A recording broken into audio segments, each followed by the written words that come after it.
Now, today is all about sourcing and ingestion, how we are going to prepare the data, how we are going to ingest data, and finally, how we are going to transform the data. We are going to learn about all three of them. Now, data preparation, first of all, we have to discover data sources.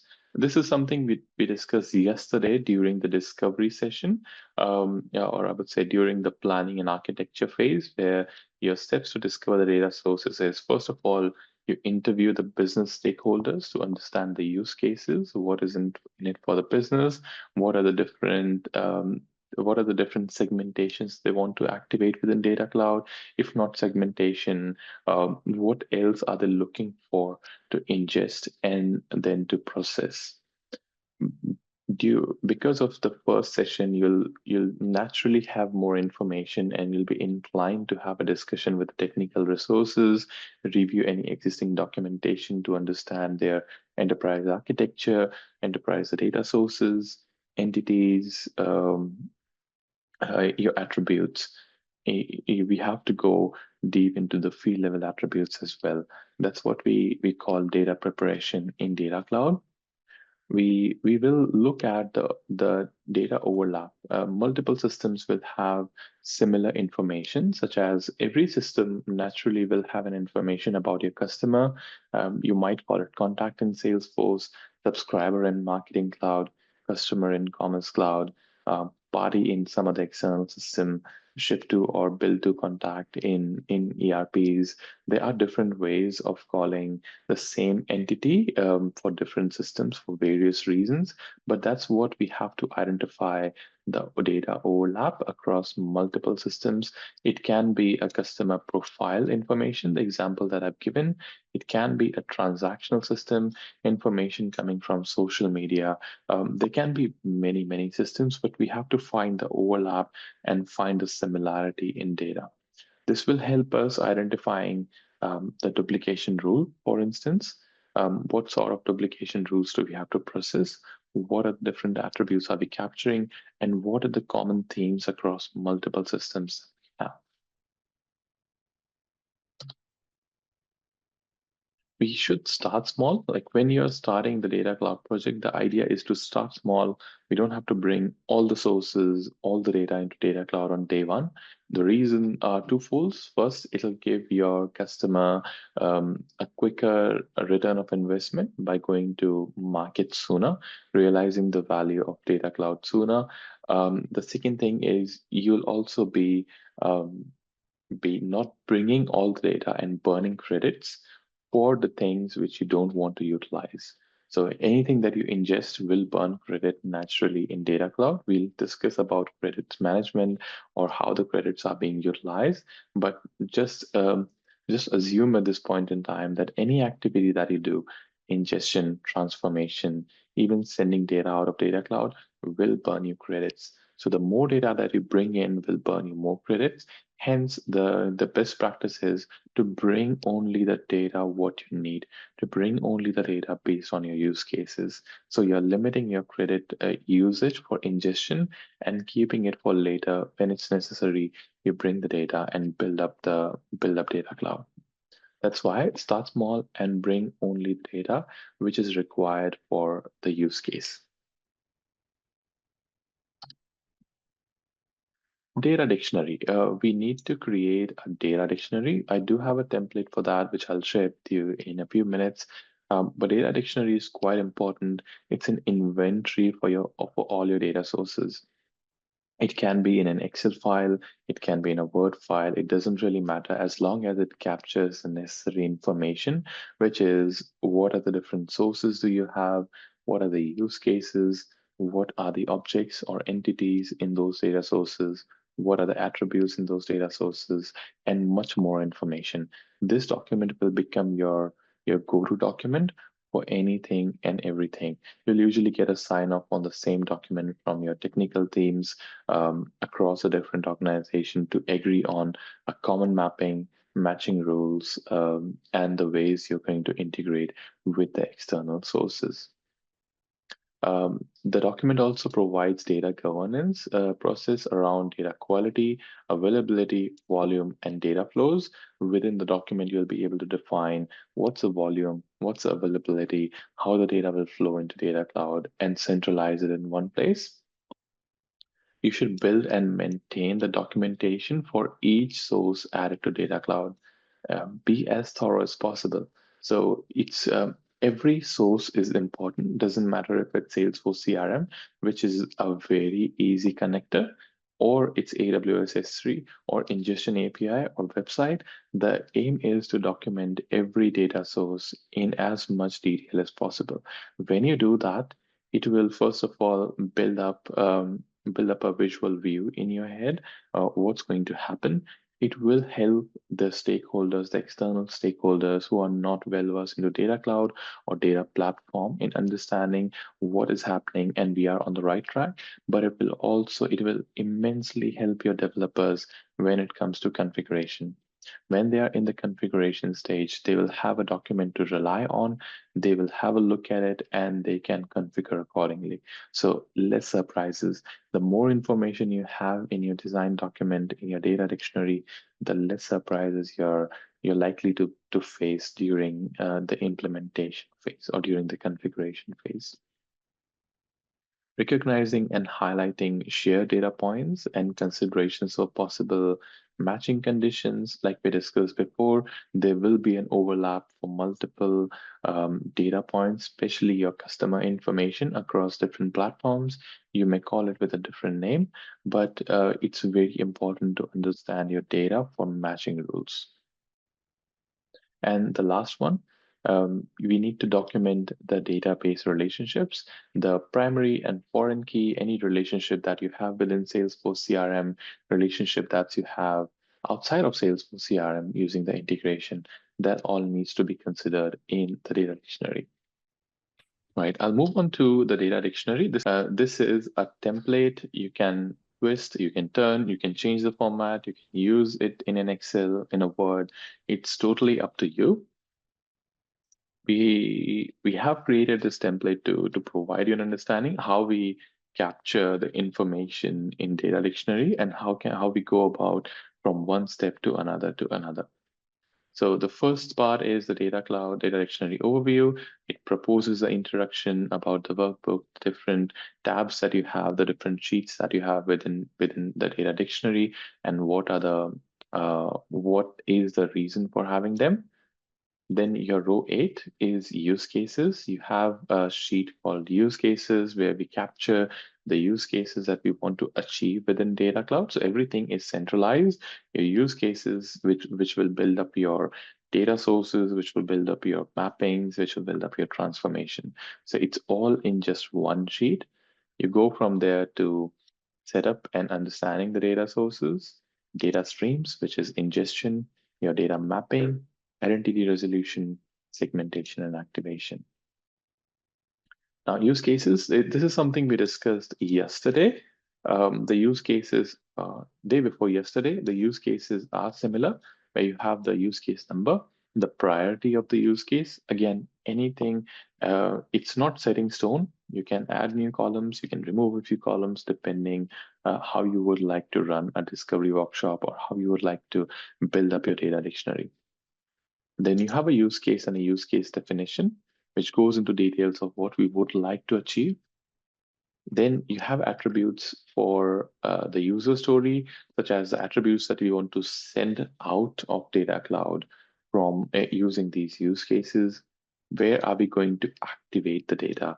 Is it Amazon S3? Is it Marketing Cloud? Is it some other platform? Any other information that you would like to capture?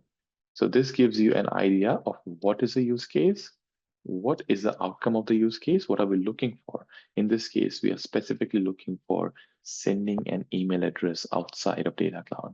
And then we decide which platform are we going to send this email address to. So this gives you a high level of information of what you're going to bring in and what you're going to send outside of Data Cloud. Then we go into the next step of defining and understanding the data sources. Now, again, this is just a template. You can slice and dice it. You have the different information such as your setup, what data cloud user are you going to use. So you may have multiple data cloud users and you may use it for different reasons, but you have to define which user are you using. Now this is becoming a bit more technical, and it is meant to for your development teams, but also for your external teams to agree on that the information they have provided is correct to integrate with data cloud. Now you have the first section, which is from row 17 to row 24, informing you that the first data stream or the first connector is with Salesforce CRM using Sales or Service Cloud. In that, you define what are the different data sources. That is, you're going to bring contact, contact identifier, parking space, parking reservation, and a case object. So you're getting 5 different data sources from Salesforce CRM. You can go further and you can also define which user will be used to integrate Data Cloud with a Salesforce CRM, and that's something you can put in here. And you can add a row which says the type of external source. From row number 26 to 32, if you see, this is the AWS S3 source from where the nature of information also changes. Now here we are talking about buckets. So you're going to use S3 buckets for all the sources. You're going to use which object or which file are you taking in, which is customers, products, order headers, and order line items. They all are CSV files. What's the name of the bucket? If there is a file path within SFTP, within AWS S3, that all needs to be documented in here. Similarly, if you have Marketing Cloud, you will do the same and you'll define what data sources will go in. You'll have, let's say, another section from row number 34 to 40, 41, where you'll define its Marketing Cloud. Your source can become your data extensions, your contact information. What information are you bringing in? What type of connector are you using? What's the name of the connector, what connector type, your MID for Marketing Cloud, etc. can be put in here. But the important part is to understand where the data is coming from, your data source, and then what is coming along, your entity or your object level information, or in AWS S3 example, your file level information. What data are you trying to bring in? This is something that we document. We for sure document in a data dictionary. Then from here, we go to data streams, which is an ingestion process. And here you'll be able to see an information about what object are you bringing. This is a next level to the previous step. If we go into a much more detail defining an object, the category, which we are going to discuss about in this session, other relevant information that we need to know about bringing the data. I'll take a pause here. We'll go back to the slide. We'll discuss a few things and then we'll come back here so that it will make sense. The columns will make sense to you.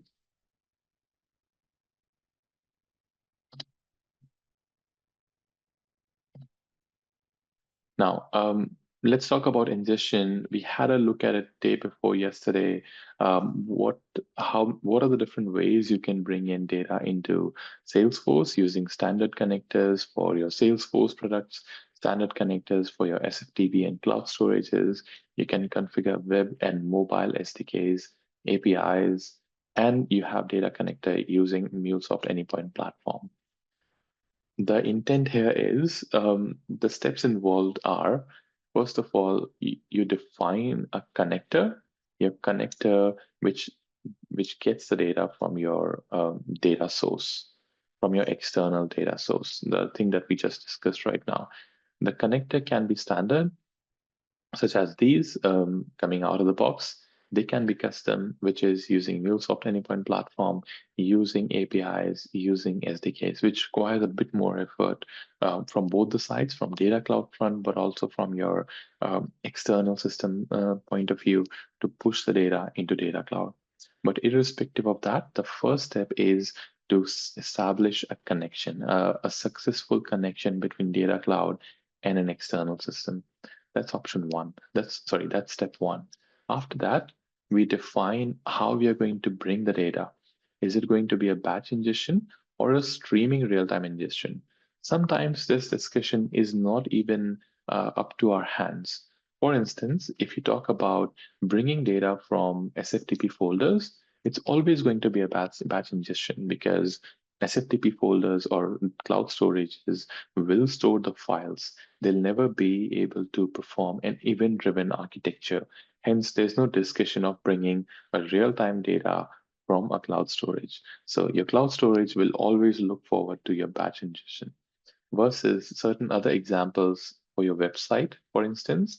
The example that we just saw a few minutes ago of the JavaScript code, where it's trying to send an event for viewing a catalog, viewing a product, consent management, that is a real-time activity. It's never going to be a batch ingestion because the nature of integration calls out for a real-time data sync. Hence, in such cases, you'll always rely on a streaming and a real-time ingestion. Hence, while defining the connector, we cannot decide for most of the data sources, is it going to be a batch ingestion or a streaming ingestion, versus the connector decides the nature of the ingestion. If you go with a Salesforce CRM connector, it's a hybrid. It can bring all the data, which is a capability of a batch, but it can bring data in the frequency every 15 minutes, which is a feature of streaming. But for web SDKs, it's streaming.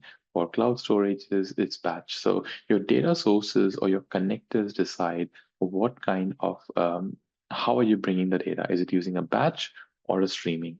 There is major difference between both of them. Batch means you can bring any amount of data, historical data, into Salesforce Data Cloud. Streaming strictly means near real-time data, which means the data has originated in an external platform at a certain point. Data Cloud has a capping of 15 minutes, or I would say it synchronizes every 15 minutes. So that's why the streaming is as well near real time. It's not instantaneous. It will not bring the data within seconds. It will take minutes to bring the data into Data Cloud. Hence, in Data Cloud, we do not have anything which is real time. Like it's within seconds, you're able to land up the data. Everything is near real time. And that's the difference between batch, where you can bring all the historical data, versus streaming, where you can bring the data that has been generated in the last 15 minutes or so. And finally, when you have the data, we're going to prepare the data, which is perform any transformations if there are needed, and decide where the data will go. The data spaces, like we discussed yesterday, data spaces are to divide the data logically within Data Cloud using your brand strategy, departments, regions, any other region. But that's quite important when you are defining ingestion of data. We define the data sources where the data will reside. Right, I'll go to the next one. Now, your data transformation process. If you remember yesterday, I talked about gold state of the record of the data that's coming in. Today, in this slide, we are going to discuss that in detail. Now, your first step is, of course, about connectors, how you're going to bring the data. Your second step is the connector will decide whether it's going to be batch, which is you can bring terabytes of data into Data Cloud, versus stream, where you can bring 100K records per second, etc. There is a different frequency for both, and there's a different reason to bring the data into Data Cloud for both of them. But once the data is in Salesforce, so once the data is brought in Salesforce Data Cloud, it comes into, it is being categorized into 3 different objects. So how we have standard and custom objects in Salesforce, in Data Cloud, we have a different object model altogether. We start with data source object. We then go to data lake object, and finally we have data model object. Data source object is the raw data. It's a bronze state of data that you can bring along and copy into Data Cloud. So that's your first level where the data will sync into Data Cloud and reside there. In the subsequent slide, I'll go in much more detail, but for now, think of it as a bronze state. It's it's an exact quality as your external system where you're bringing the data. So that's what data source object is. Then from data source object, the data travels from bronze to silver state, which is data lake. In here, we are able to perform some sort of cleansing, standardization, transformation. Then from data lake object or silver state, the data moves to a gold state. And this is a place where we achieve where we want to be. And this is also known as harmonization, where we are able to not only transform the data, but transform the data model or standardize the data model. Can you, I'm trying to, in my mind, I'm trying to relate the standard 4 stages. So ingestion is your batch. That's your ingestion. Yeah, that's true. Batch or stream. So, batch or stream is ingestion phase. So this is ingestion phase. By this time, the data is in Data Cloud. So you define a connector, you define a thing called data stream, and that's how you bring the data. You eventually have the data in data source object. That's your ingestion arena. From here, you go and try to prepare the data. To some extent, it is your transformation. To some extent, it's your harmonization. But then harmonization doesn't stop here. This phase, all in all, is harmonization. So from data lake object, data model object is your harmonization. And unification and action activation is definitely far from here. It's the next step from here. Okay, all right, thanks. Good. Erase it from here. Now, in the next slide, let's go into detail about understanding what data source object, what data lake object, and data model object is. It's quite important. DSOs, DLOs, DMOs, you'll hear that a lot from me moving forward. You'll hear it a lot in Salesforce certification sessions during any meetings that you are in for Data Cloud, because virtually or physically, data resides in these buckets, and it's important to understand the relevance of these buckets. Now, data source object is simply the data that you have brought along from an external platform. Now, it can be in any format: JSON, CSV, Parquet files, etc. There are quite a few formats that Data Cloud accepts. The format depends on the type of connection you have. For example, if you talk about Amazon S3, when you bring the data from Amazon S3, it only takes two file formats, which is CSV and Parquet files, versus some other platforms have different file formats. So your file format really depends on your connector, but you can bring the data and store that in Data Cloud. Data source object is schema preserving, which means we are not making any changes to the schema. Your files remains the same, your data type remains, your field names remains the same, data type remains the same, your data remains the same. There is no change at this point in time.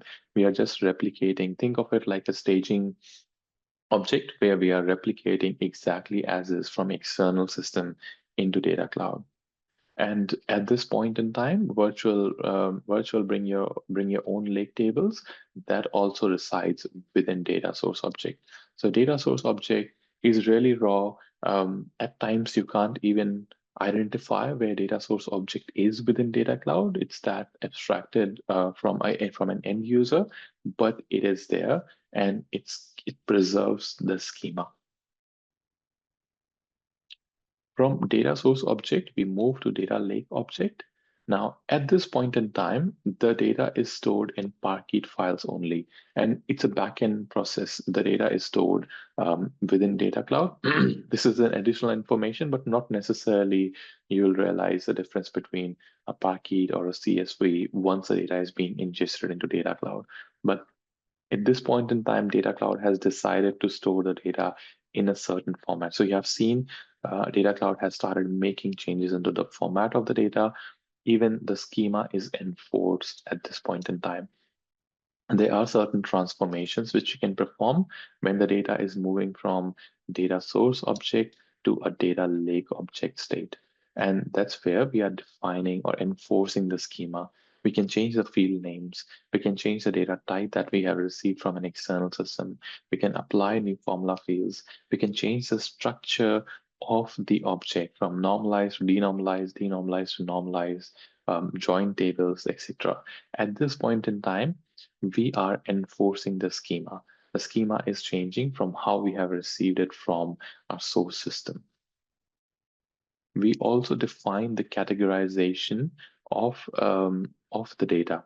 The categorization actually is defined at this stage as well. We have to know what kind of data we are bringing in, but that's much more relevant during data lake. We're going to talk about categorization in the next few slides, but that's one of the entity of data cloud. And hydrated by transformation, that means we can perform transformation to an extent within data lake object. Now you have seen we brought the raw data, we have performed some sort of schema enforcement, transformation, categorization within data lake object. So your quality of data is improving as you move from DSOs to DLOs. The quality of data, or I would say your schema, will improve significantly from data lake object to data model object, and that's the next state of movement. Your data moves from data lake object to data model object. In here, we have semantic mapping that converts DLOs to DMOs. In a simple sense, let's say you have I'll try to give an example a bit later, but you have unified profiles that are stored in DMOs. You have data for business applications. At this point in time, the data is in gold state, and you can utilize the data for unification. You can utilize the data even to send it out to your AI or analytics platforms. That's the state where we want to be, data model object. So you move from DSOs to DLOs to DMOs. Now, to give a relevant example, I may start with a DSO. So let's say we are bringing data from two different systems, Salesforce CRM and AWS. I'll just try to explain the same use case which we are going to do. Now you have, let's say, contact from CRM. So first of all, if I remove it, first of all, we define the connector. So you have a connector which is with AWS, a connector which is with CRM. That's the first step. Once that is done, we create something in Data Cloud called your data streams. If I go into Data Cloud, there is a tab for data stream within Data Cloud. We go in and we create a new data stream. So connector is an integration from Data Cloud to your external system. It can be bidirectional as well, but it's a connection. You haven't really brought any data. Your external system can have enormous data with various different data models, with various different tables. Data stream helps you decide what to bring in. So you create a data stream for each object, such as from Salesforce CRM, you want to bring contacts. So you create a data stream that brings in the contact information. So there's a place for connector for integration, but then there's place for data stream to choose exactly what you need to bring from that external system. Good. Now, the next one, data categorization. What does it mean to categorize the data? So first of all, you have three: profile, engagement, and others. When we create a data stream, when we create a data lake object, we have to define what kind of data are we bringing into Data Cloud. And this has direct relationship to your billing as well. Now, profile is considered as anything and everything related to an individual. So think of a scenario that you are trying to bring a contact in from CRM into Data Cloud. That is considered as a profile because contact will have an information such as first name, last name, email address, phone numbers, addresses, etc. Anything that is directly related to demographic information, the characteristics of an individual in the data, that's considered as a profile category. I'll try to give an example here. So your email, phone numbers, um, demographic information, anything that you can think of that directly relates to a contact, a person, will go into a profile categorization. Think of a scenario where you're storing contact identifiers, you're storing a driver's license, passport number, any other identifier of a customer, and you have a relationship using a lookup field, a master detail field. That entity is also considered as a profile because it has a it has a way of understanding a customer directly. It is an attribute about a customer. So anything that you see related to a customer information, contact, uh, individual profile, whatever it is being called in your external system, but it has an information about a person will be mapped to profile. And there is a consideration from billing purposes when you bring the profile level information into Data Cloud. This is being considered and being consumed against your credits. So the Data Cloud considers the number of profiles, like a million records, 2 million records, how many records are you bringing into Data Cloud, and based on that, it charges you or it deducts your credit points. So when you're bringing the profile information, you have to be mindful that you're bringing the right thing and you're bringing the necessary thing, only necessary thing that is needed. That's profile. Now, to build on top of profile, anything that is related to a customer, so anything that is related to an individual, such as emails that have been sent, sales orders that have been produced, quotations that you have created, social media chats, your chat history via Service Cloud voice, your voice transcript, any footprint that your customer creates within an enterprise is actually your engagement data. There are many examples of it. One of them is your customer transactions, such as sales orders, engagement activities, your emails open, email clicks, web browsing histories. Some of them are directly relatable to Marketing Cloud, such as your engagement histories for emails, clicks and opens, sends, your web browsing history, related to your commerce platform, related to your personalization. All of this is actually an engagement. Customer is trying to interact with your brand.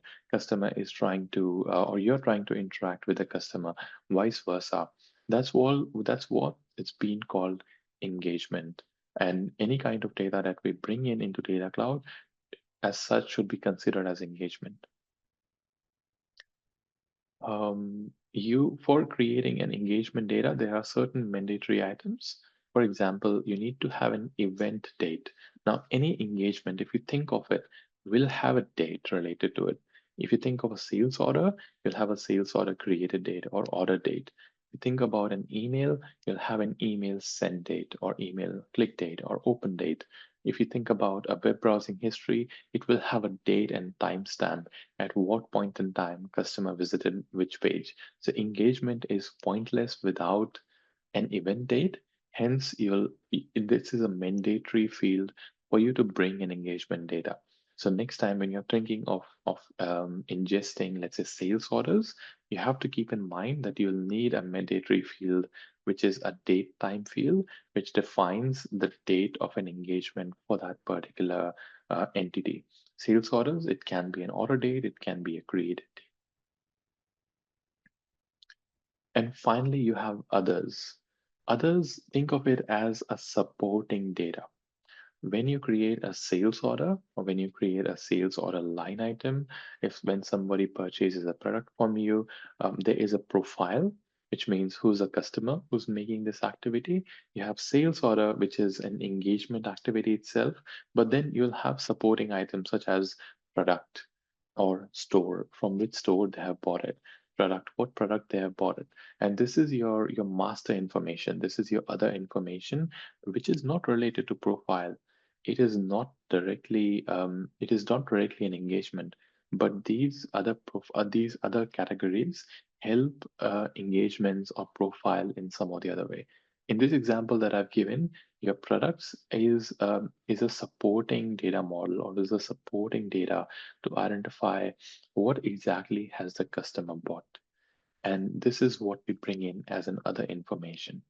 There can be many examples of it. Products can be one example, catalogs can be another example, location can be an example where you have locations. You have examples for stores if you have physical in stores. There are many, many examples, but think of it in a way that the other category always helps engagement. It will be related to an engagement in some or the other way. And that's where how you'll be able to identify where other kind of category is not directly related to profile, but it's indirectly related using an engagement and which defines engagement to a granular level. That's the difference between profile, engagement, and other. And any data stream that we create, any data lake object that we create has to have a category. It can be a profile category, an engagement category, and an other category, but there has to be a category related to it. All right, a data ingestion. Now, how are we going to bring data from various different sources?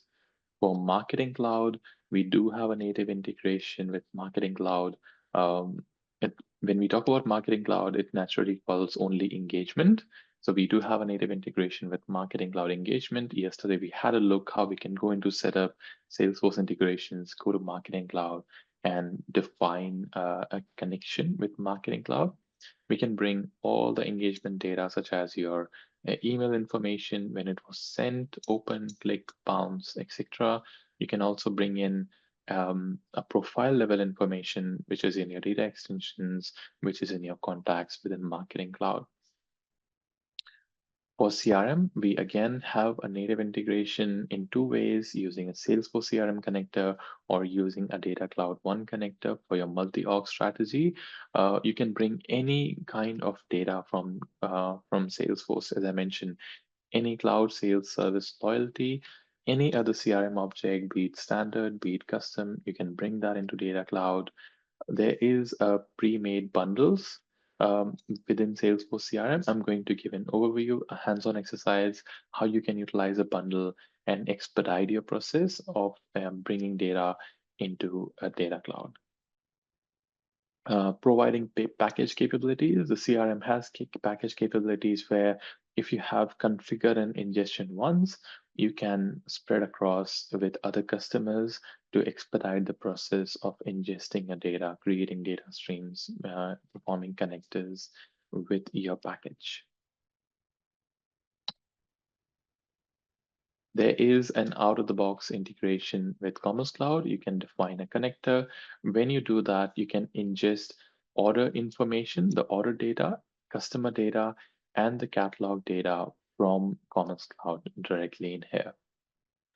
The unique capabilities offered only between Salesforce Data Cloud and Commerce Cloud. So you can perform a connector using point and click programming. You can get the data from Commerce Cloud. The same thing is with personalization, Marketing Cloud personalization. We can integrate with personalization and bring in multiple data sets of known and unknown profiles into Data Cloud. With mobile SDKs or web SDKs, we can bring in transactional or behavioral or other data into Data Cloud. We definitely have to define a mobile SDK. We also have unified SDKs with Marketing Cloud. We can also bring the data using an SDK from Marketing Cloud into Data Cloud.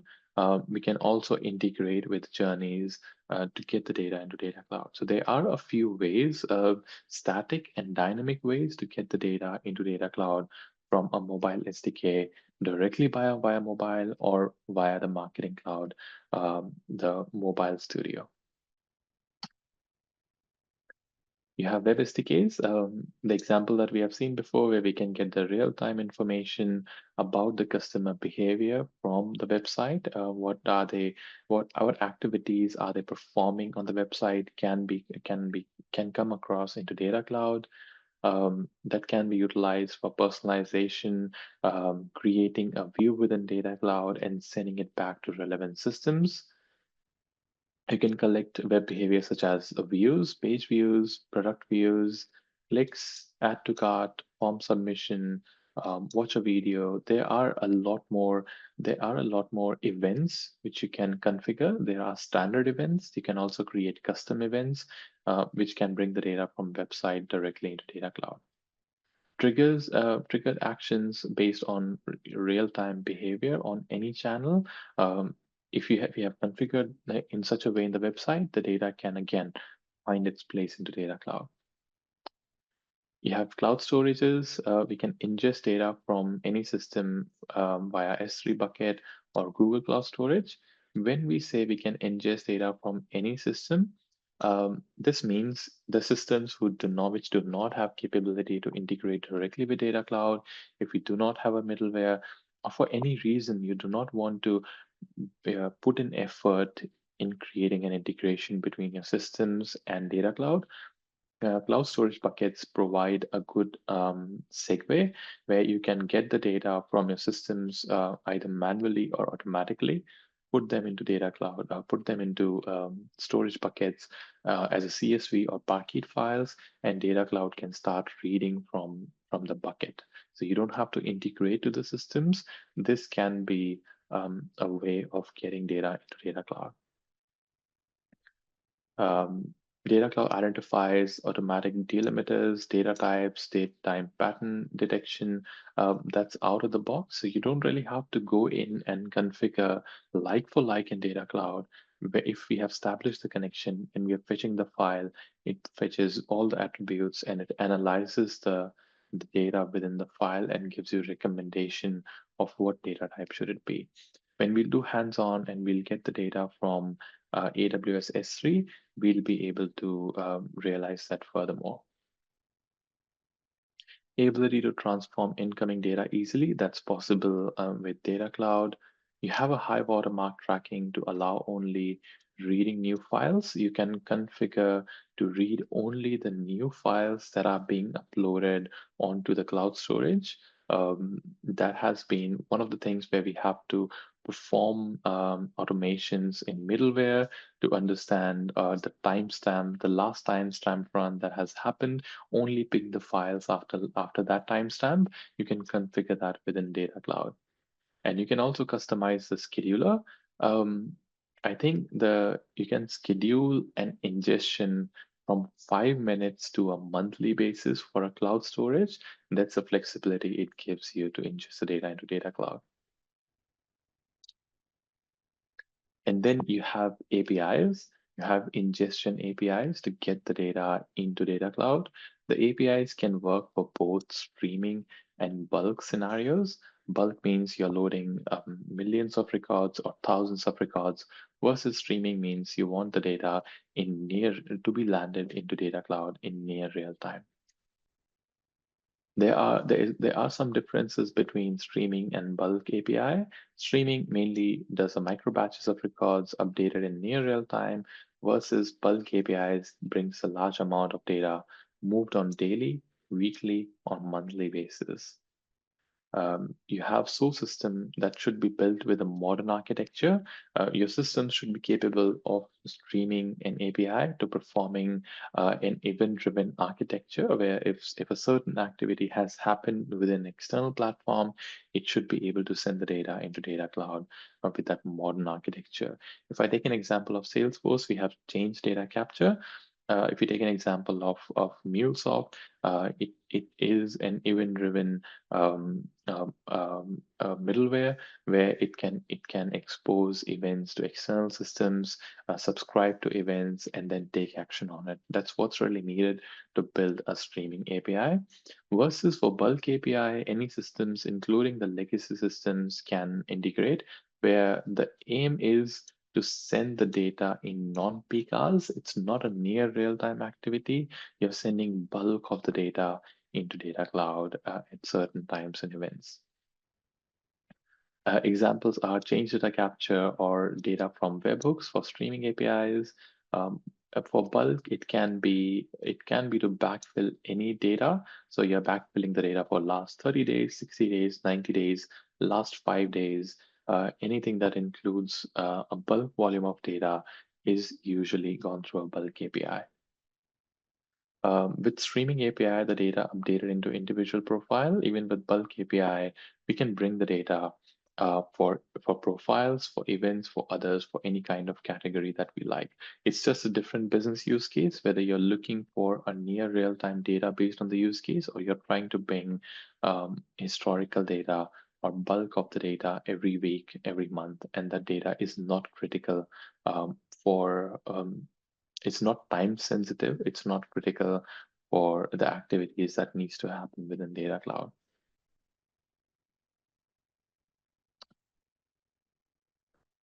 There are different ingestion timings based on the connectors that we go with. For Marketing Cloud, when we are using a Marketing Cloud connector, Marketing Cloud engagement connector, we can look back for 90 days. That means we can bring the last 90 days of data. It brings the data in batches. It can bring the data hourly or in every 24 hours.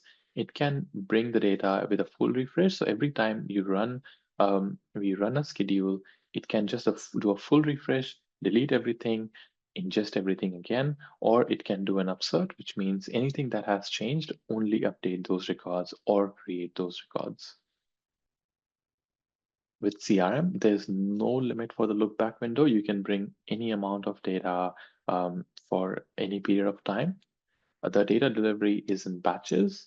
The latency is minimum 15 minutes going to a bi-weekly. Hourly is incorrect. I'll update that. It's minimum 15 minutes to going bi-weekly.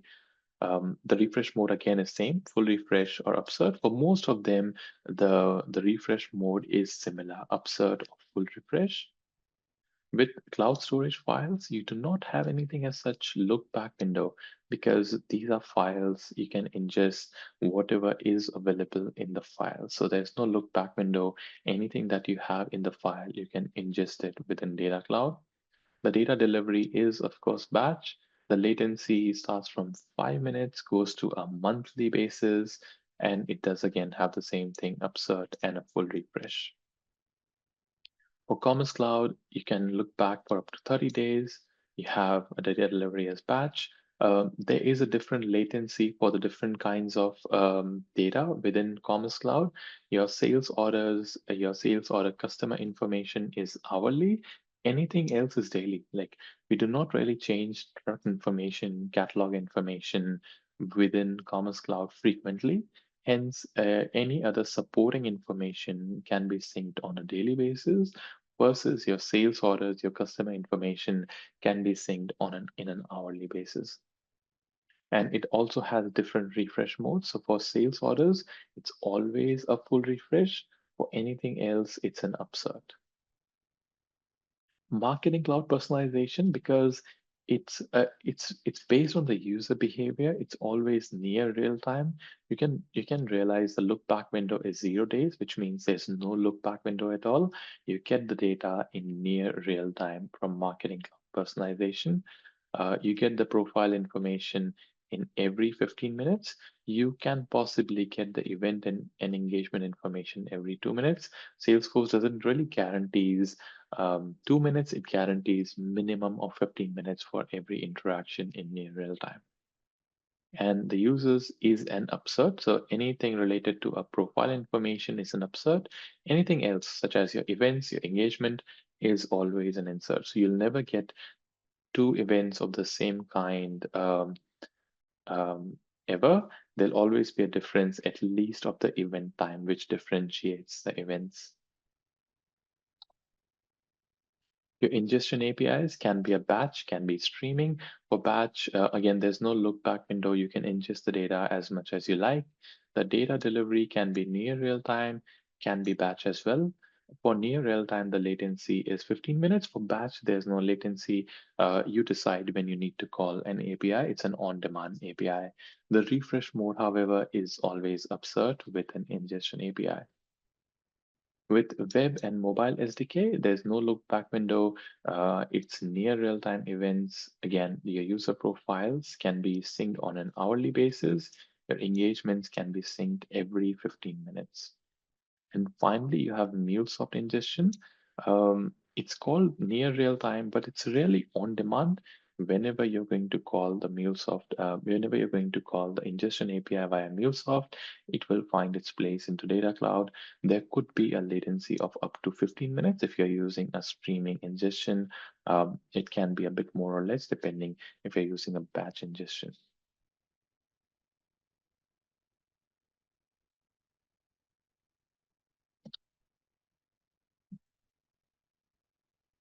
Data ingestion via MuleSoft. We already discussed about it in the last step. I think it's a bit further information about what you get with the MuleSoft. You have native integration with MuleSoft to ingest data using streaming and bulk API. So you have a native integration.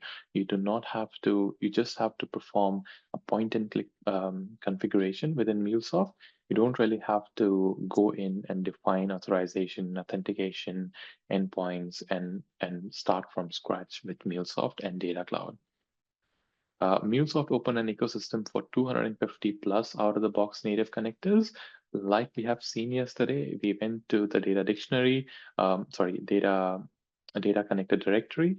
We had a look at how many anypoint platform, MuleSoft anypoint platform related connectors were there. So of course, MuleSoft opens an ecosystem to connect with a wider variety of external systems to ingest the data, ability to transform incoming data easily. Now, at this point, you can decide whether MuleSoft vCos or Data Cloud is cheaper to perform a transformation. And if transformation is needed before you load the data into Salesforce, that's a decision which can be made, and data transformation can happen outside of Data Cloud, or it can also happen inside of Data Cloud. High watermark tracking to allow only read-only files. That's possible with MuleSoft. That's also possible with the cloud storages, where you're only looking at the new data. You're not really looking at the backdated data. And because you're using MuleSoft, we can have a customized scheduler. Like MuleSoft can call an API at any point in time. There is no defined frequency for it. So MuleSoft or the external platform who is ingesting or who is utilizing the API decides the frequency or has a right to decide the frequency. Now, that being said, MuleSoft has a place within a Salesforce ecosystem, but this is a similar scenario with any other middleware. You definitely have to integrate with Data Cloud. There might still be standard connectors to connect with Salesforce and then with Data Cloud. Any external middleware will still come with its native connectors. They'll have transformation capability.